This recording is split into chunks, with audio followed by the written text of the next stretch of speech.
एक दफ़ा का जिक्र है कि किसी गांव में 3 बच्चे रहते थे। एक का नाम हायका, एक का नाम इस्माइल और एक का नाम इब्राहिम था। तीनों बहुत मोहब्बत और प्यार से रहते थे, लेकिन उनमें एक बहुत बुरी आदत थी। वो खाने पीने का ख्याल बिल्कुल नहीं रखते थे। ख़ास तौर पर हायका जंक फूड जैसे पिज़्ज़ा, बर्गर और बाहर की चीज़ें खाना पसंद करती थी। उसकी देखा देखी उसके दोनों भाई भी ऐसा ही करते थे। उनके सामने उनकी मामा जान जब भी खाना रखते तो वो मुँह बना लेते और कहते, हमने नहीं ये खाना, हमको ये पसंद नहीं, ये मज़े का नहीं, हमने पिज़्ज़ा बर्गर खाना है। उनकी मामा उनको समझाती हैं कि बच्चों, अगर आपने कामयाब होना है खेलों में और इम्तिहान में तो आपको अपना खाना पीना बेहतर रखना पड़ेगा।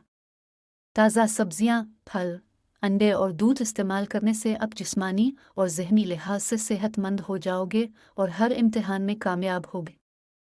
इब्राहिम इस्माइल तो इस बात को समझ गए, लेकिन हायका ने सोचा कि मामा जान तो ऐसे ही हर बात पे समझाती रहती है।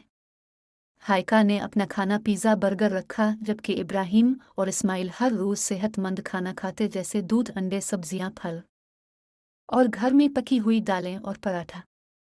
हायका दुकान से लाके चिप्स के पैकेट, कैंडीज और चॉकलेट्स लाके मज़े मज़े से खाती, जबकि इब्राहिम और इस्माइल हर रोज़ फल मंगवा के खाते। वक्त गुजरता गया, वो सुस्त और बीमार रहने लगी और पहले से कमज़ोर हो गई। जब उनका मुकाबले का दिन आया तो तीनों का मुकाबला हुआ।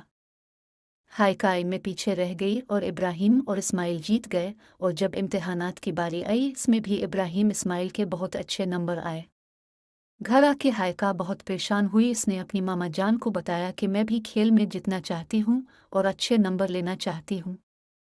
तो इसकी मामा जान ने इसको प्यार से समझाया, बेटा, मैंने आपको बताया था ना कि सेहतमंद खाना खाने से इंसान ज़हनी और जिस्मानी तौर पे ताकतवर होता है। वो हर चीज़ का मुकाबला कर सकता है, अच्छे नंबर ले सकता है, अच्छे फैसले कर सकता है और कामयाब हो जाता है। इसके बाद हायका को भी अच्छे खाने की अहमियत का पता चल गया।